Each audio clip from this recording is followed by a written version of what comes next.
Well, hello everybody. It is the Dennis and Andy show with your movie review and a few. Haven't used that in a while. Um, Last night we went and saw Argyle, and it was not a documentary about how to make sweaters or socks, but I wasn't disappointed.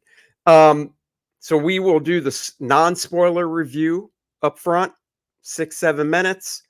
Then we show the graphic like you just saw, and then we dive into spoilers. So if you don't want to hear them, you can bow out and nothing will be ruined. Of course, like, subscribe, and share.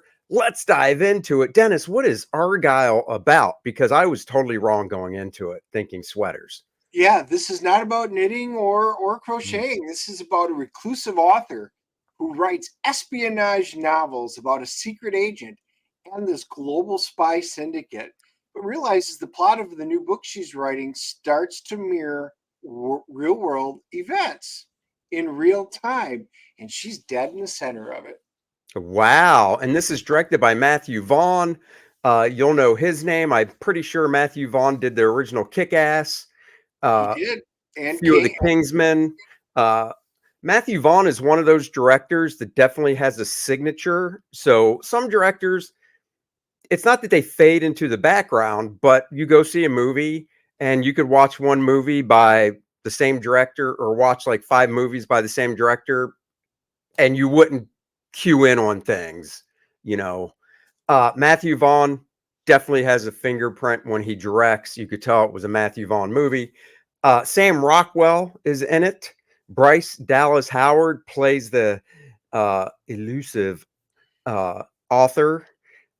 Ellie, she's good. I like Bryce Dallas Howard. I love, however, Sam Rockwell. He is a Yeah, guy. He is one of those actors that when you hear his name, it's 9 times out of 10, it's quality. It's a great acting job, and he can just play so many different types of characters. Of course, Henry Cavill is in it, Dennis's heartthrob. He just wishes he would play Iron Man in the Silver Centurion armor. I think if that happened, Dennis would faint. that would be an awesome setup. I mean, my favorite Iron Man armor. Yeah, guys, the this the movie trailer is what caught us, and as you Yeah. can tell by the title, we were all roped into this. I will be seeing it again because my wife and daughter couldn't attend yesterday, so I will be going to go see it again with them.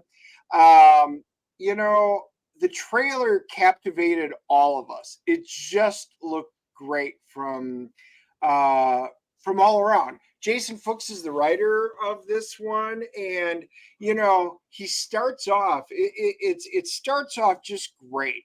It starts off. You got Henry who plays Argyle. He and John Cena. They're the two agents. They go through it. It was captivating. It was a fun opening. Boy, did this movie take off in the right direction from the start. Great opening. And then we find out it's all in her mind. But I did like what Bryce Dallas Howard did because she's got writer's block. She's got to come up with an ending. And Right. it's a really awesome process that you get to see her go through as Henry disappears and you see all the letters from her pages fall off. Again, it was a nice intro. It was a very nice opening. John Cena plays actually the tech nerd, which is kind of funny. He's not in it much. I will say, did you catch? I don't know if John Cena is older than Henry Cavill. I'm going to assume he is because he hell of a lot looked a lot older. I was like, holy crap! I thought they were around the same age. Yeah. Um, Little side note. Uh, yeah, I mean, she like Dennis said, the movie starts off really fast paced, pulls you in. You realize that she's the writer. She's on her 5th book as of the 4th one came out. Now she's finishing up the 5th one. She runs it past her mom, played by Catherine O'Hare. And, her mom's like, I don't know. You need to add more to it. All the performances were really good, really, really strong and solid. And there's not a lot we can really talk about Yeah, I without. would say Catherine O'Hara, hers is probably the weakest, and it isn't her fault. They just No. didn't give her a lot to do. You'll see her at the beginning, you get a little bits and pieces, and you see her at the end. I loved Henry Cavill as Argyle. He had that James Bond debonair, but super muscular with, I'll call it the Zoolander haircut. I did love his haircut. Very stylized. Sam Rockwell had it for a while with like frosted tips on there in a scene. Sam Rockwell stole this movie, and we will really get into it in the spoiler section. There were spots, though, that this movie drug on and to me kind of went off the rails. But Sam helped hold everything Right. together. So he So was the shining star in this. yeah, and the big bad guy was played by Walter White. Wasn't that his name in Breaking Bad? It was. It Walter was. White himself, Bryan Nice work. Cranston, and he was good. And we'll delve in. I mean, he was good. He did a fine performance. There's definitely spoiler stuff we'll talk about with him.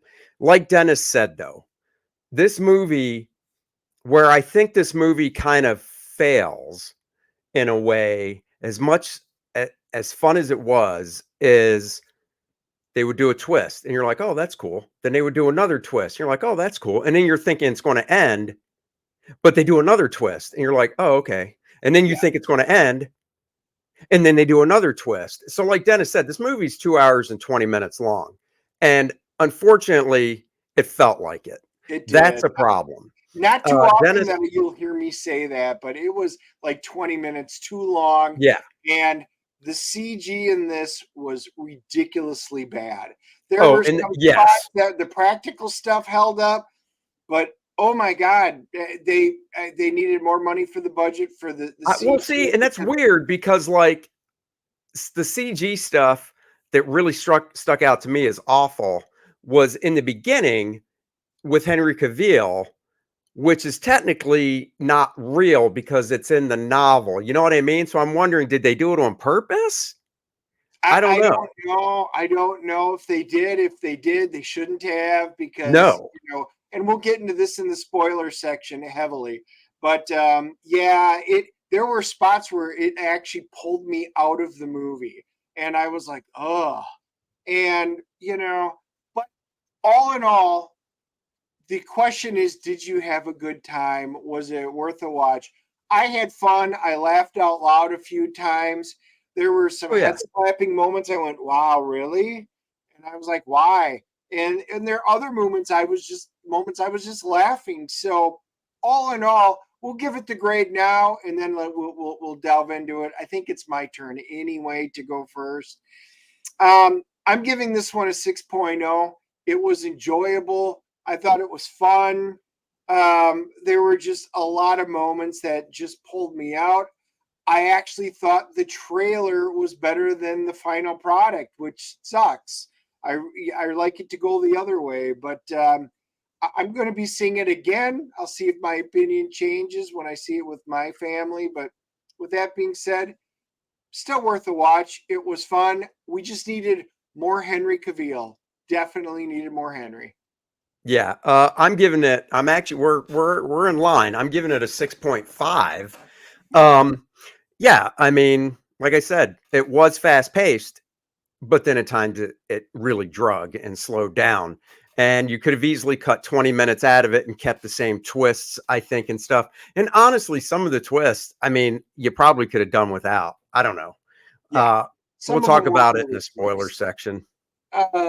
We always do the review. Let's just see. IMDb has a 6.0 out of 10. So we're kind of in line there. And oh, holy crap. Rotten Tomatoes. Well, it's all critics, audience members. They've got a lot of ratings, but they're not showing it. The tomato meter is at 35%. The critics hate this movie. Wow. Wow, it is, guys. I'm telling you, while there's some things like the CG cat and stuff that drove me nuts, this is not a 35% movie. I liked it. No. I think I really think we do a good job because we're not coming from it from the standpoint as critics with their agendas and not even agendas like, political crap, just they're critics. So Yeah. everything has to be under the microscope. That's where I think we fall into the category of the normal guys, is what we should call ourselves when it comes to movie reviews. So I think a 6.5 is not bad. I mean, go check it out on the big screen, catch a matinee. Yeah. You'll laugh, and then there are times you'll just go, oh. The cat did crack me up, though, before we get to the spoiler stuff.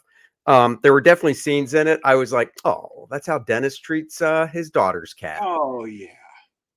So we'll get into that. All right.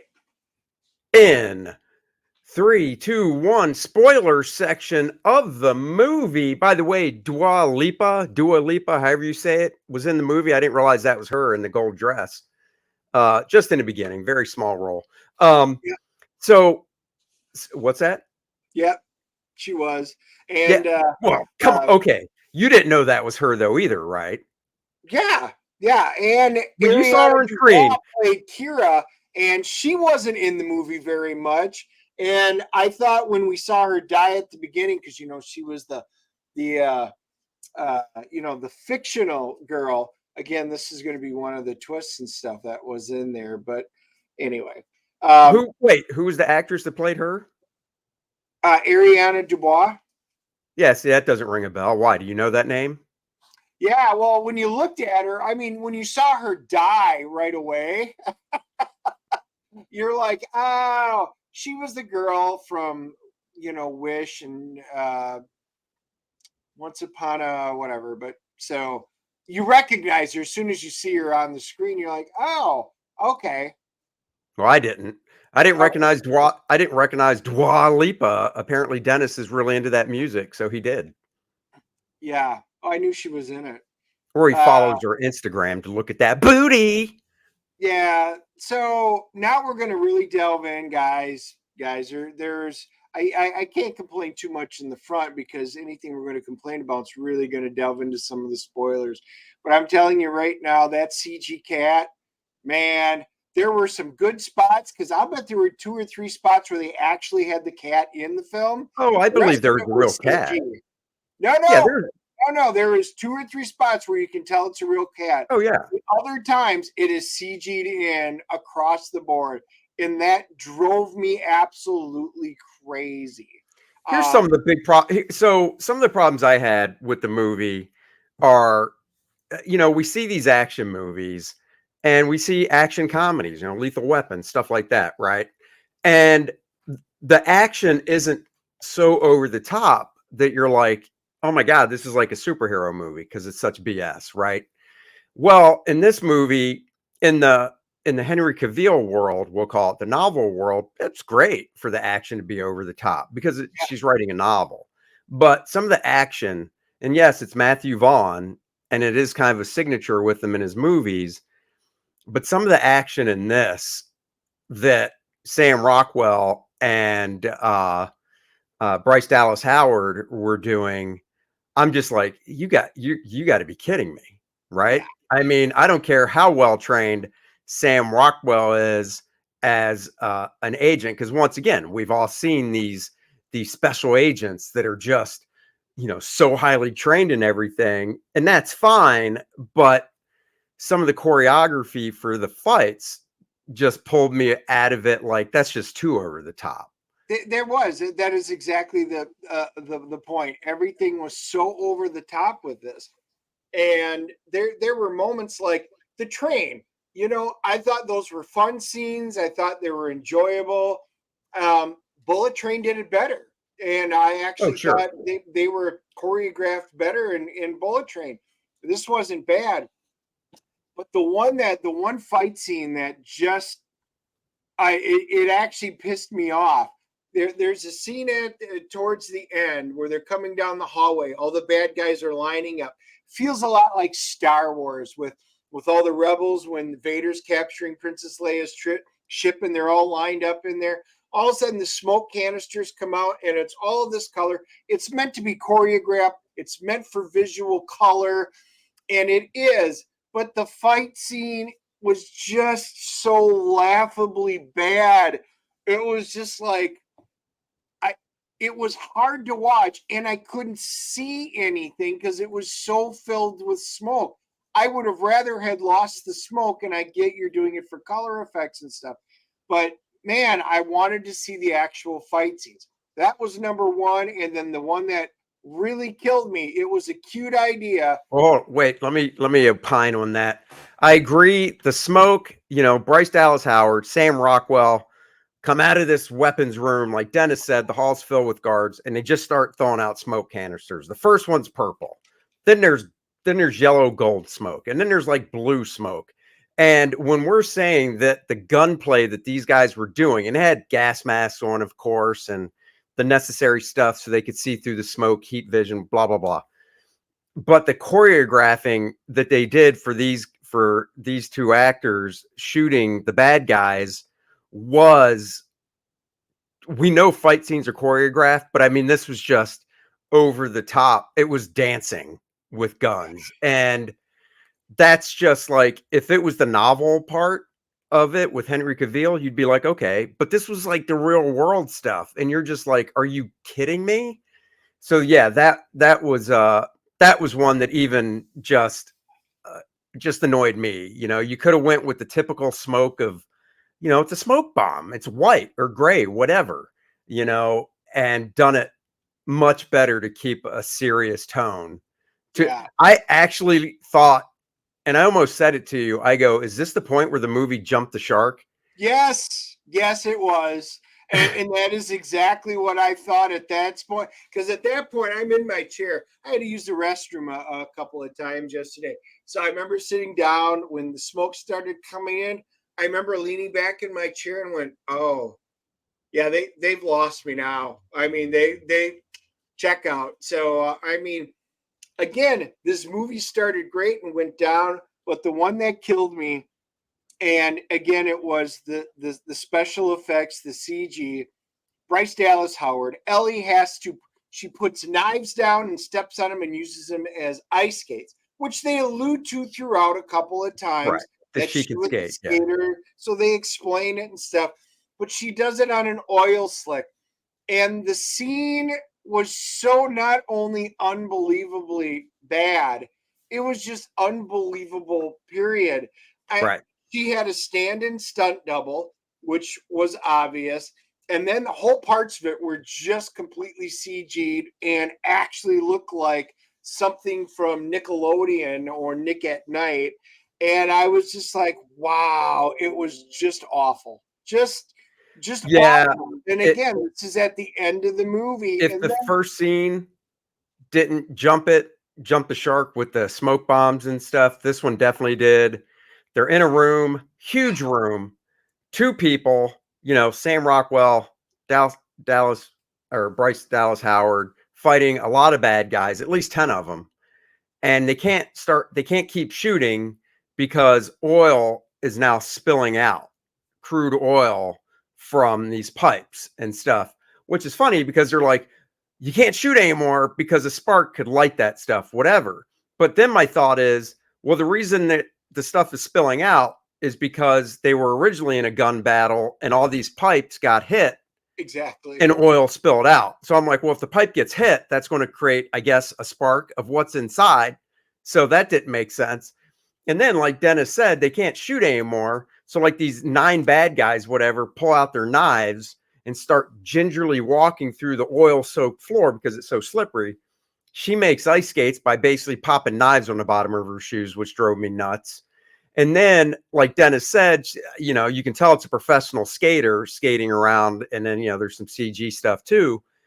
But what does she end up finally doing to take out a lot of the bad guys?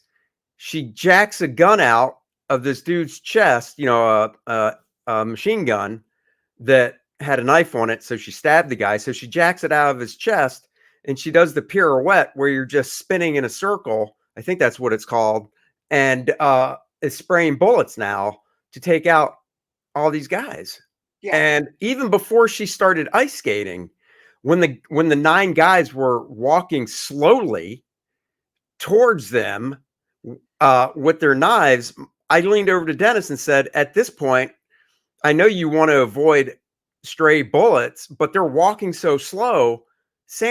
Rockwell and her could both just stand up and take these guys out without even using rapid fire because they're walking so slow. Now, granted, the guys would duck and stuff. So, yeah, you want to use rapid fire. But the point is, 5 minutes later, she's doing a full freaking spin, just letting bullets rip to take these guys out. Well, then why didn't you just spray them with bullets then?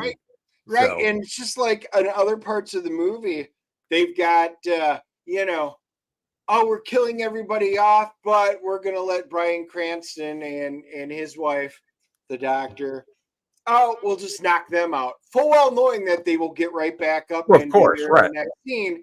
And they're like, well, why wouldn't you kill them when you know they're the most evil and they're going to come after you? Because plot armor, the movie ends and it's over. And it was just poorly explained. And then the very final one to get me was after this oil slick, they had planted all the C4 charges. They're driving away in their boat and the thing explodes. And it's an Exxon Valdez all over again in the middle of the ocean as all of this oil in this massive oil tanker goes up and explodes and basically pollutes the entire ocean. Not part of the novel. It just was.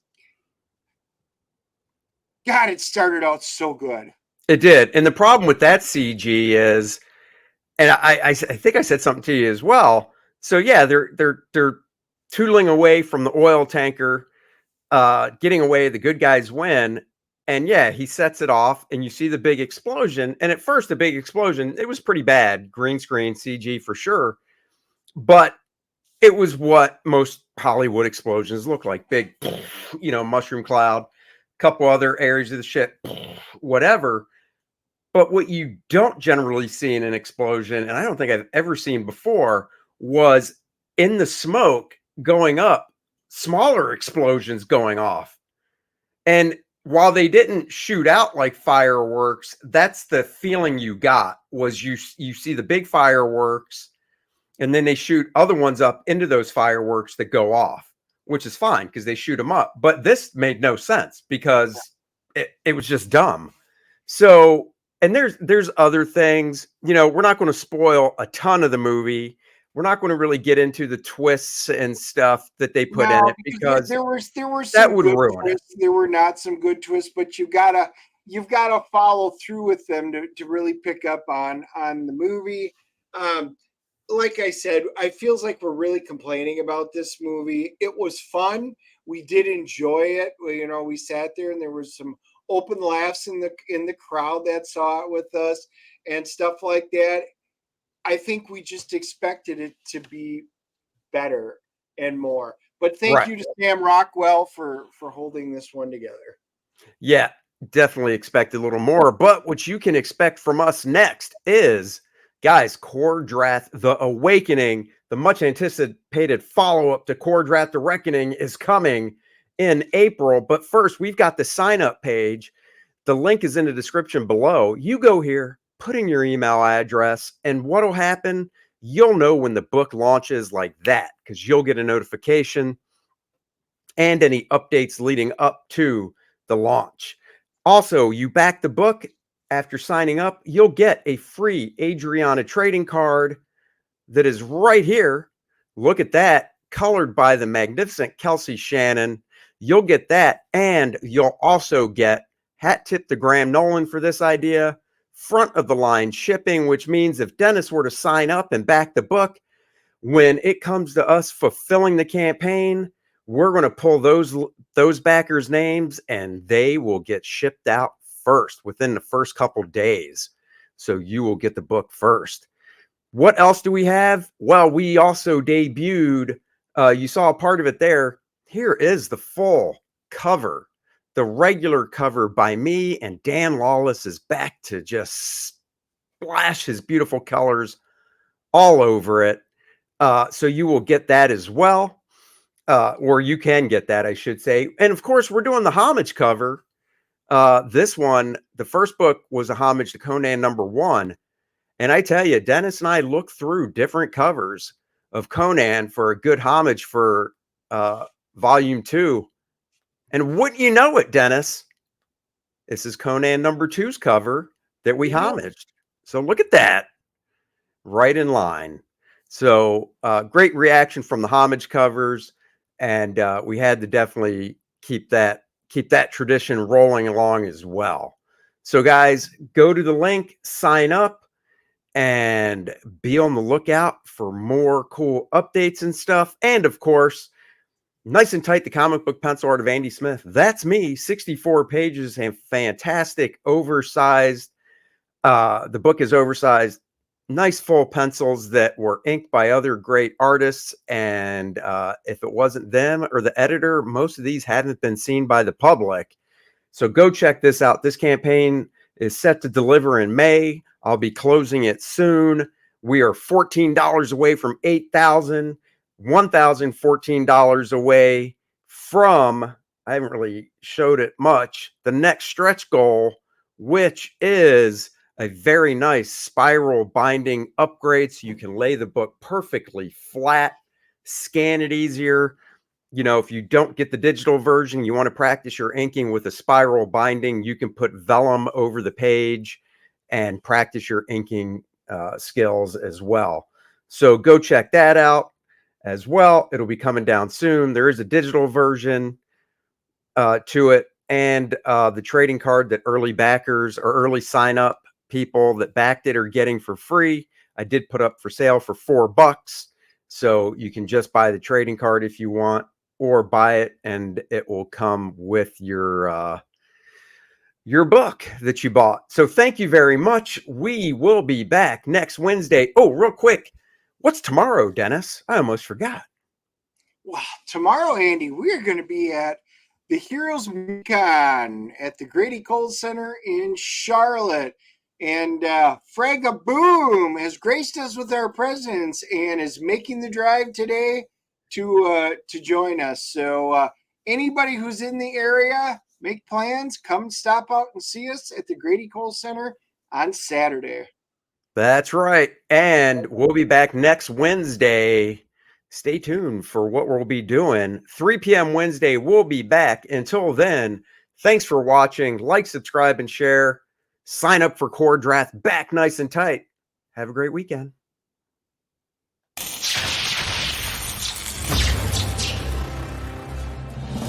Nice and Tight, the comic book pencil art of Andy Smith. That's me. This book features 52 pages of some of my favorite full pencils that I did for other companies over the past 2 decades. The raw pencils as they were seen by the inker, and now you can see them for the first time. This book also comes in a digital format so you can practice your inking in your favorite program. Back it today.